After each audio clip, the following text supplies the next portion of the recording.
Good afternoon, everybody, and welcome.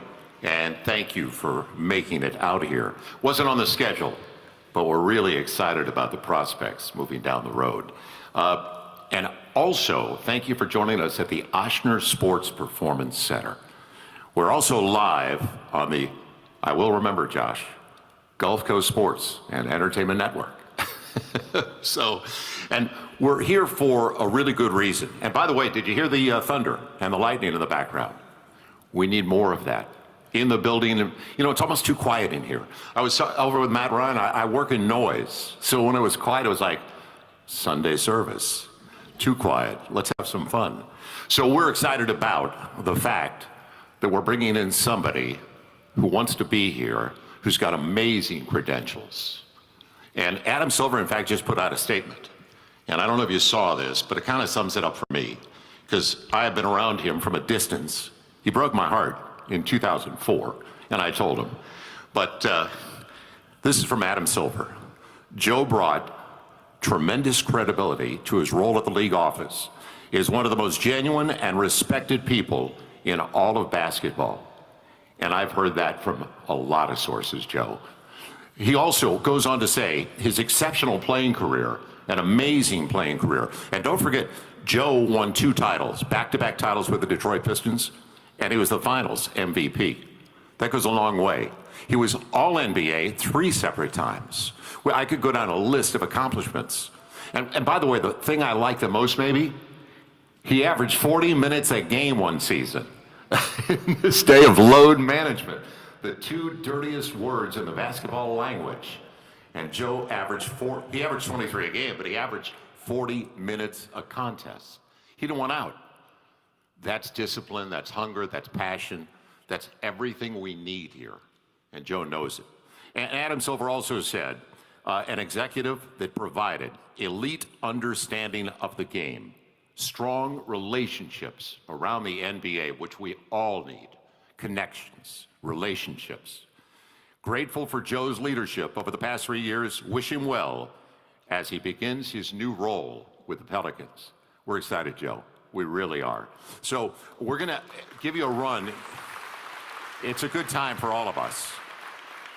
It's a good beginning for all of us. So I want to thank everybody on all our social media platforms, because we're on, I mentioned Gulf Coast Sports and Entertainment Network. We're on Pelicans.com, and we're going worldwide with social media now. So thank you for joining us. Now, Joe's family is here, and I want to welcome all of you. And I've only been here 13 years, but I fell in love with this city. So thank you for being here and being a part of it. That's Debbie, Aaron, Jordan, Deanna, and Dallas.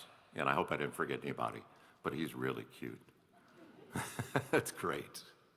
Good days and a good beginning for us. Now, before I continue on Joe, let's bring up our governor, and that is Mrs. Gail Benson.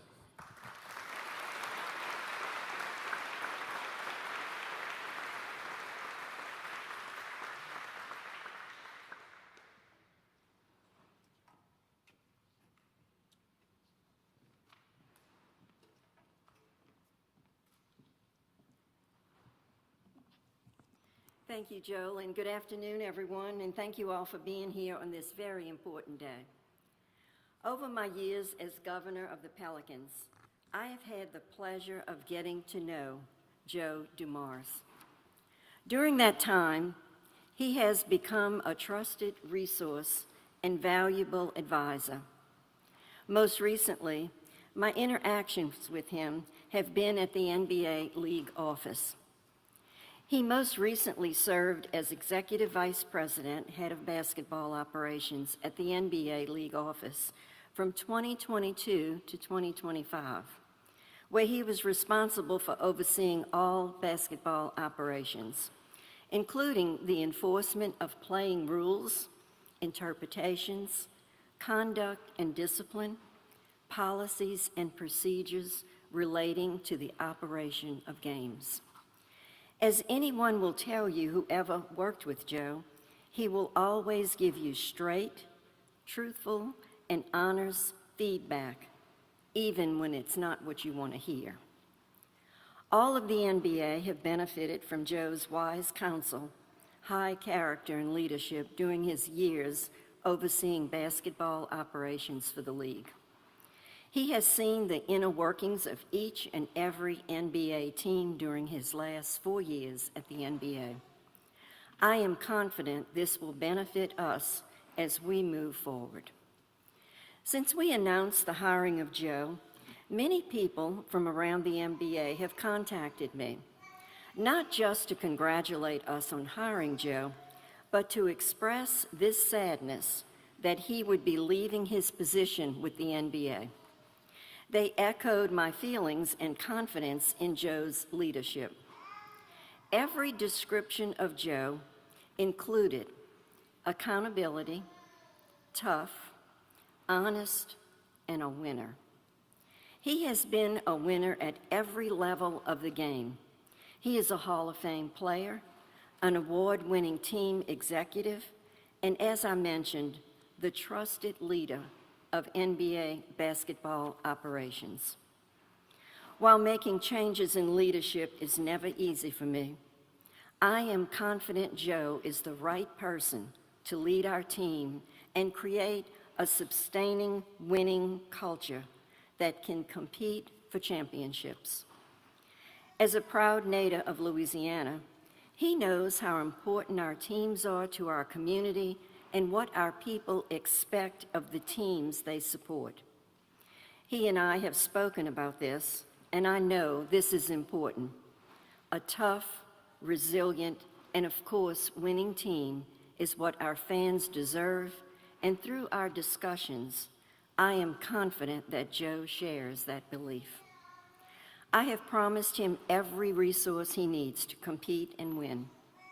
Joe has my full support to make any decision he deems necessary that will allow us to get closer to winning an NBA championship. I am delighted to welcome Joe, his wife Debbie, and their family to the New Orleans Pelicans family.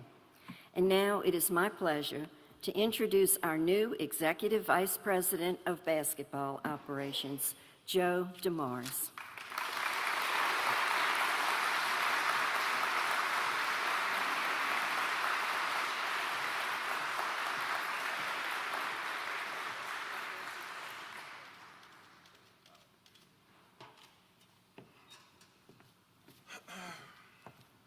Thank you.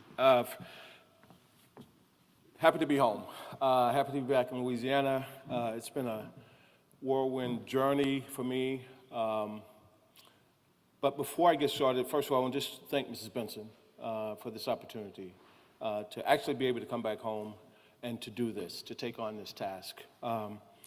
As Mrs. Benson said, we've spent quite a bit of time together and just talked about, the main thing we talked about really is the culture of Louisiana, the fans, this organization, good people, surrounding yourself with the right people. And so I feel very confident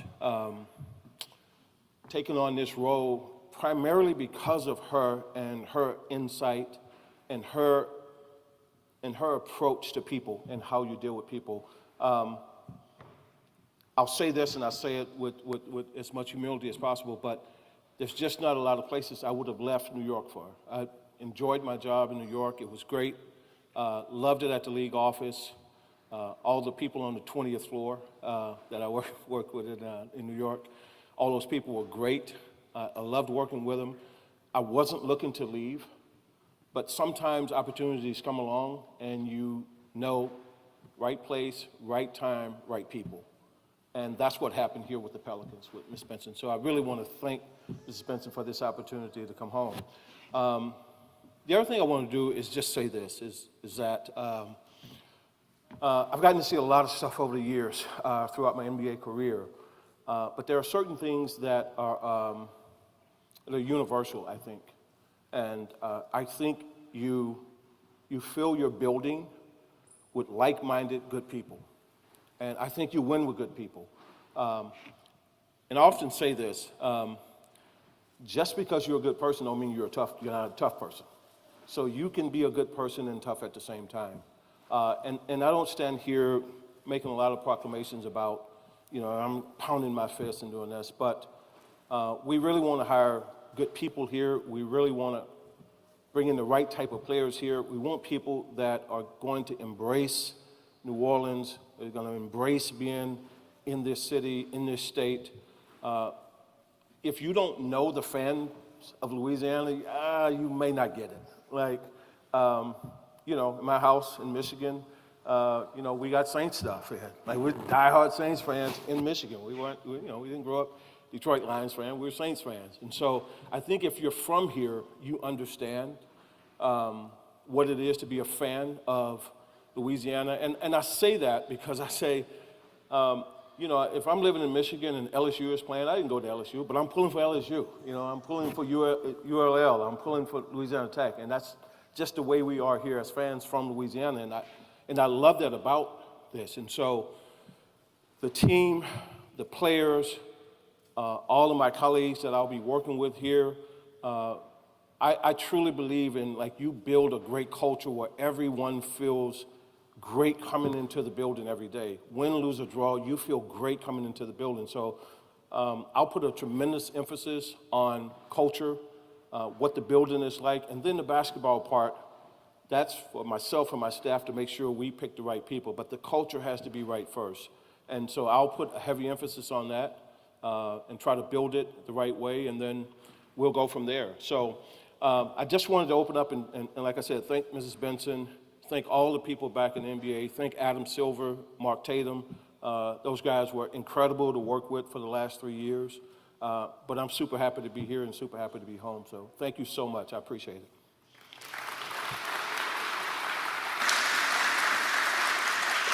We're going to do a Q&A now with all of you that are here, and we appreciate your time, the media that's been here. And if you're not familiar with, and we're going to do a presentation, you want to do that first before you do the Q&A? That'll be great. Let's do that with, thanks, Joe. And then we'll get to the Q&A. And if you could post this. All right. I know you're going to put it, you don't have to put it Which on, one? I promise. No. The other way, with your number. Oh, okay, all right. There you go. This right there. Okay, thank you. 1, 2, 3. Coming up for you. All right, good. And I think we're just gonna make sure the TV cameras get on as well.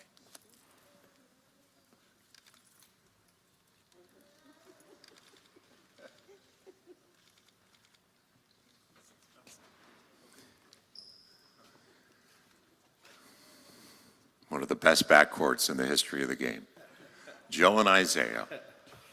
And don't forget all the championships they did in the Eastern Conference. 6 consecutive Eastern Conference finals and a championship in 2004 as an executive. So we'll open it up now, and I'll move around with the microphone so everybody can be heard, Joe, but give everybody an idea.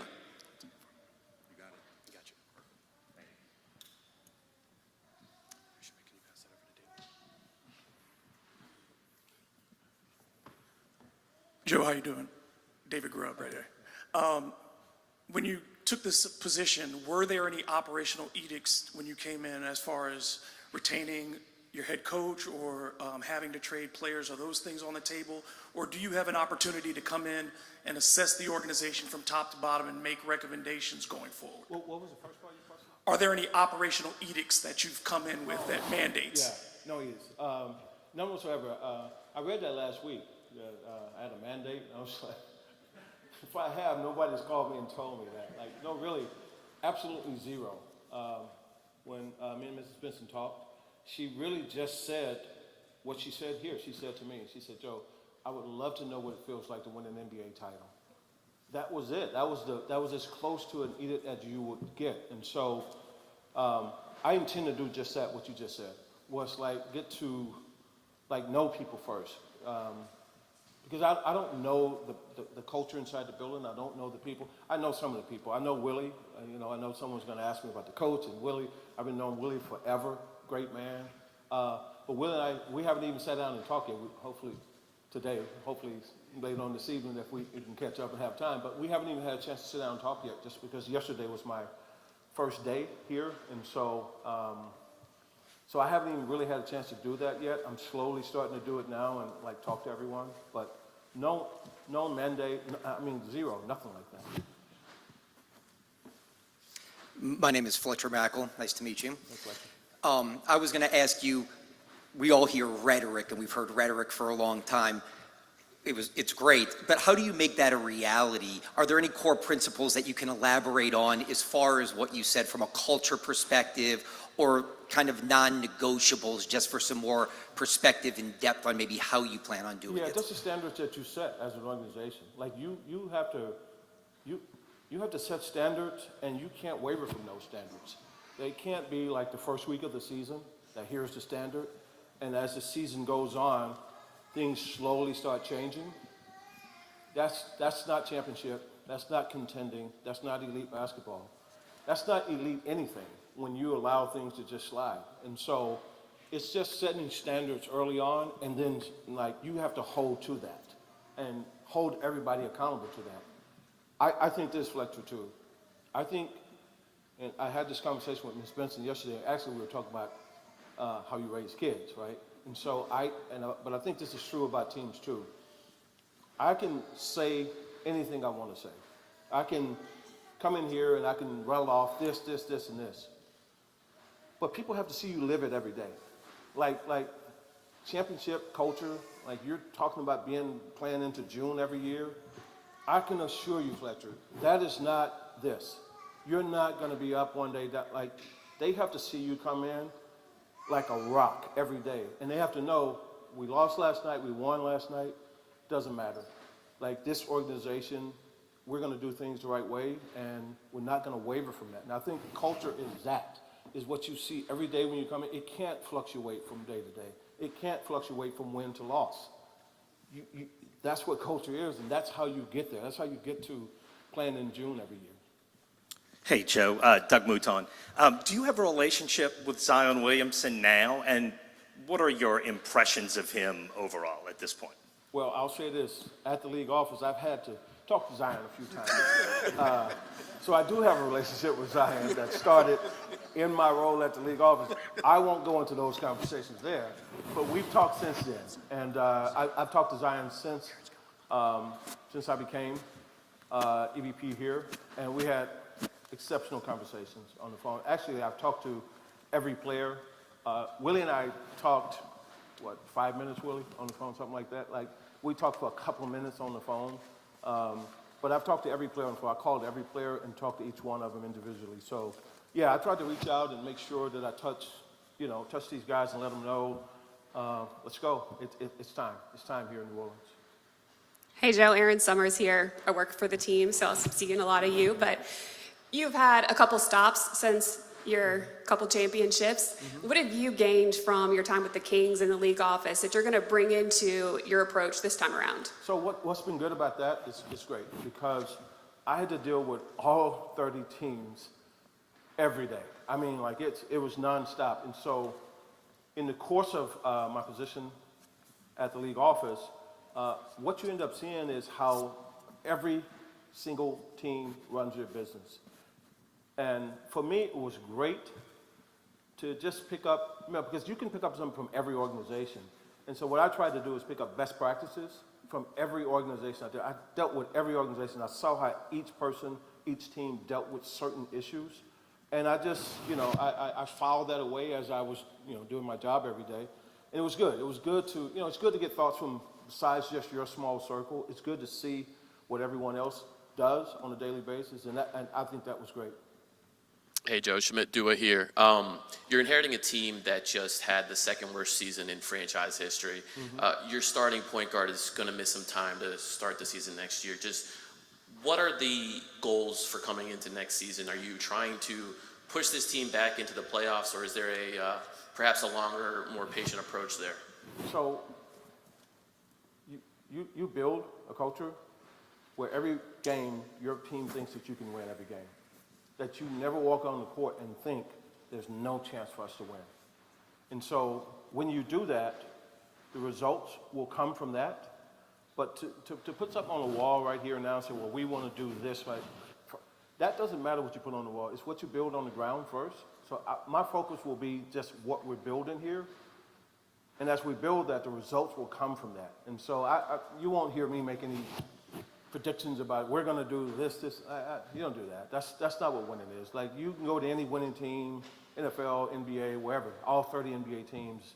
The really, really good teams, you'll never see them talking about that. What they will talk about is what we do every day, what we do every single day to be great. And I think that more than anything else is what we want to do here. We want to build every day on just being great every day, and I promise you the results will show on the floor. I had another question. You became a senior executive at a very young age. And now there's been about a decade since you oversaw your own team. Just another personal question. There's only 30 of these jobs. Yeah. To get an opportunity like this again, I don't want to put words in your mouth, but does it make you feel 20 years younger? Do you feel invigorated to maybe have this opportunity, knowing that these jobs are very rare? I don't feel 20 years younger, but but Fletcher, I have a great appreciation for these positions. You'll never hear me bash anybody in this position. As we move forward and work together and stuff, you'll hear me talk about, man, Griff did some good stuff here, man. Griff did some nice stuff. He got some nice pieces here. It's a hard job. I mean, this is a really, really hard job. I mean, you're in that glass box every day. And every day you got to make decisions and you got to walk the walk. And it's not easy to do these jobs. So I have a great appreciation for these positions and for everyone that does these positions. I'm super impressed. And to your question, directly to your question, yeah, grateful for it. But as I said, I was completely content and happy walking home every evening in New York after work and wasn't looking. But like I said, when certain situations come, you just know, man. I said again, right place, right city, right people. This is one I was like, this is the one I will do. This is the one I'll do. Joe, right here in the front, Rod Walker with the Times-Picayune. You mentioned that you got bits and pieces from different teams. What was it about this particular team that you really liked, or that you saw? I like the core here. I think there's some really good young pieces here. I think that there's a fan base. If you win in New Orleans, I think everybody in this room knows, you start winning in New Orleans, people are going to come out, man, in droves. And so I know that this was, first of all, an incredible fan base. Secondly, for me at this point in my career, ownership of where I work was of paramount importance. And so coming here and working for Ms. Benson, coming here and looking at the core of who's here, I've been knowing Willie since he was at Cooley High in Detroit. And so I just thought all those things together, for me personally, it was just like, this is the right fit. This is perfect right here. Over here, Joe, again, David Grove again. You came from an organization with the Pistons that kind of set the standard at its time when you were a player and then early in your executive career for going the extra mile for players and for the fans and all those things, building a world-class arena, being the first team to have its own private jet. When you look at one of the criticisms of the Pelicans has been the fan experience, and Ms. Benson addressed that in her statement when you were hired. For the basketball operations and all those things, how important is it to get a stadium deal done or to get the arena renovated and to make the fan experience for Pelicans fans better? So I can't speak specifically to exactly your question, but I can say this. I trust what Ms. Benson and her execs we've talked about. I have zero doubt about that. What I am concerned about is the product that we put on the floor, for whether it's this arena, Smoothie King, or somewhere else or wherever. For me, like, put the right product out there, it's going to sell out. Fans are going to come. Like, that's, Detroit, we've had some incredible runs there in Detroit in the past. Like, and they're having another one right now. They're doing great right now. But it's all based on what you build, and I've always said this, is that when it's at its best, the product on the floor reflects the city.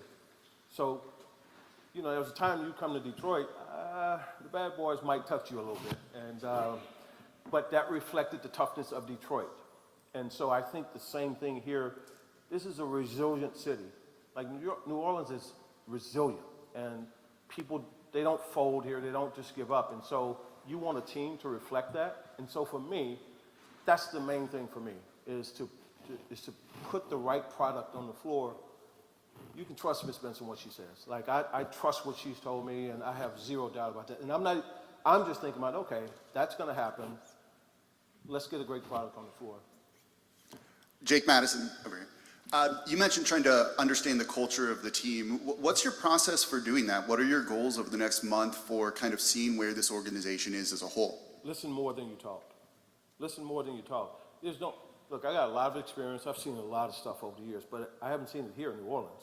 And so to come here and just talk, and you're not listening.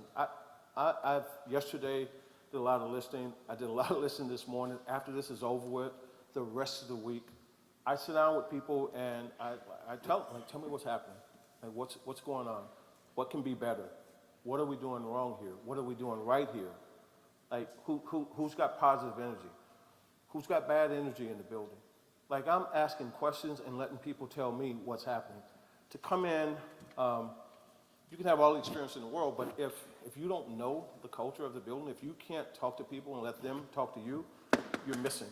You're missing, and so I don't want to miss. I want to listen to people tell me what's happening. Joe Schmidt here again. Since your time in Detroit, the league has rapidly embraced analytics. There's just been a great proliferation of that across the league. Where do you fall on data-driven decision-making, not just on the basketball court itself, like X's and O's, but also in terms of the moves you might be making as a front office or just helping progress the team forward? Yeah, at the league office, I've had the opportunity to, quite frankly, the analytics department at the NBA office is right on my floor. It's on the 20th floor with the whole group there. So I was close with that entire group over in analytics at the league office. So I think there's absolutely a place for it in this game. I think it has to be used the right way, though. I think you can't replace basketball with analytics. I think you still have to have incredible basketball minds in the building that can see the game. And then I also think that there's a place for analytics where you can combine those two together. So I do think it's a place for it. I'm not like either or. You know what I'm saying? It's like it's not mutually exclusive of each other. Like you have to have analytics and you can't have basketball minds, or you have basketball minds and can't have analytics. So for me, I think it's just how you use it, and I embrace. That's why I got close to all those guys at the league office, because I want to know, I want to learn, I want to understand what they're seeing, and test it up against what I'm seeing, with my eyes and all. So, yeah, definitely a place for it for me. Hi, Joe. Ali Kosal here. How have you evolved since you worked up in Detroit? It's been 10 years from this position. How have you learned, adapted? Yeah. What can you say about that? Yeah, so where the game was more half court, big man centric, the floor is way more space now, obviously more threes now. Pace of the game is much more than it used to be. So, you're there, you're living it every day, and you're watching the game evolve into something new. And so I think you have to be progressive-minded enough to change with the game. I don't think you can come in and say, hey, I'm going to build a team the way I won my other championships. I don't think you can do that. I think there are some principles that you have. You got to still defend people. You got to still share the ball. There are certain things that don't change, but there are aspects of the game that have clearly changed. Like I said, the spacing of the floor, the pace of the game, the amount of three shot, players who can play multiple positions, like all those things have changed over the years. In the center, Brett Martel with AP. In regards to the number of man games missed to injury this past season for this club, is that something that you want to analyze or address in any way, or do you think it was really just bad luck and there's only so much management can do? Find out what's happening. Like, so, you see it from afar. I'm watching it this past season. I'm watching all the injuries happen here, and, I don't know exactly what's happening. And so, as I said before, I'll sit and talk with medical staff and all the health and performance people, and at some point I'll get to sit down with them this week, hopefully, and just kind of get a handle on what's been going on, what's been happening, why are these injuries happening, what is your thoughts on this? I think that's the best thing that you can do is listen to the people who are dealing with this on a daily basis. Don't come in with any preconceived notions, because I wasn't here, I don't know what happened, so. Hey, Joe, back row here, Madeline Adams from Fox 8. I know you said there's not a lot of jobs that you would leave New York for, and I know you've had success at so many places in your career, but what would it mean to you to bring success here to your home state team, to the Pelicans? You know, thank you for that question. I wouldn't have come if I didn't think that.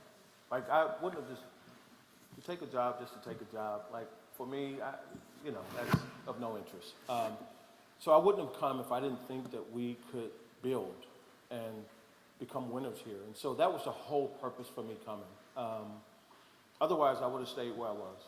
But I think you have to be able to pick the right place, the right time, the right people, the right team. You have to be able to assess that. And then you got to be honest with yourself. I think you have to be self-aware. You got to know who you are. You got to know what you can do, what you can't do. You got to know what works for you, what doesn't work for you. I just think New Orleans works for me. Just a lighter question, Joe. You know, there's the famous meme of you holding multiple phones on the while you take flip phone? Yeah. Do you have new phones now? Yeah. You got an iPhone? I have 2 phones, but they're 2 iPhones now. All right. Just making sure. Yeah.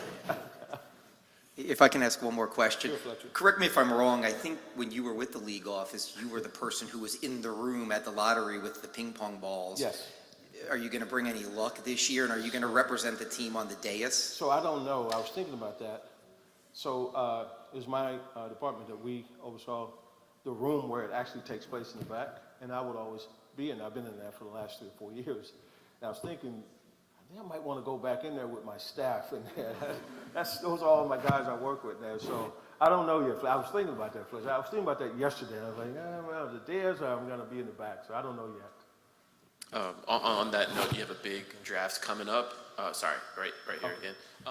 Yeah, you have a big draft coming up. Just outside of getting the right person in the building, what are some qualities that you might look for from a pick that is a top potential 3 or 4 pick? So I'm sorry, I didn't hear the first part. Yeah, what qualities would you look for in a pick that's like top 3 or 4 outside of just getting like the right person in the building? Listen, I think whether it's the top 4 pick or whether it's the 50th pick, the approach that guys take to this is like, look, you're not going to be successful just with talent alone. Like, there are some intangibles that you have to have. Like, you have to have, like, you got to want to be great. Like, every player in the NBA is not striving to be just great. And so you got to figure that out. Like, does this guy really want to be great? You got to have the intangibles. Is he a worker? Is he going to show up? Does he have toughness? All of those intangible things, besides he can run fast, he can jump high, he can shoot the ball.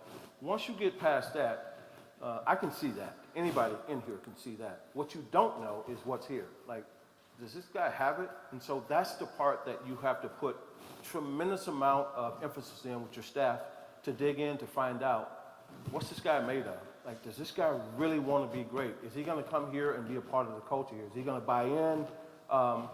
Those are the things for me, whether it's the draft, free agency, trade. Those are the things I want to know more than anything else. And with all of my staffs, I've always said that. Like, look, here's the thing, I'll just say this.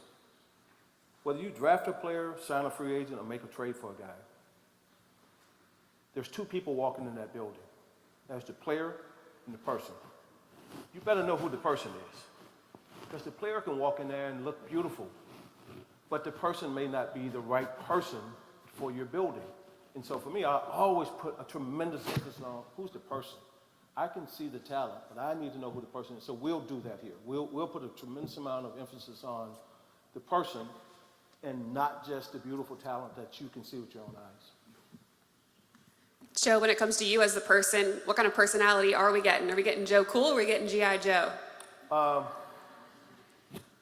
a mixture of both of those. I think you can be cool, but there's some definite G.I. Joe here. Yeah, there's some definite G.I. Joe here. But like I said, I'm not loud. I don't think you have to be loud. I don't think you have to be obnoxious and arrogant and all of that. But I think people see that you stand and you don't move and you don't compromise what's what. You know what I mean? Like, you don't compromise on, like, the standard. Like, that won't change with me. Like, you can't get me to move off of high standards. Like, and, you know, I can say it with a smile, but I'm not going to move off of high standards. And so, if you can't live in that space, it's probably not for you here. Thank you, guys. Thank you so much. I appreciate it. Thank you.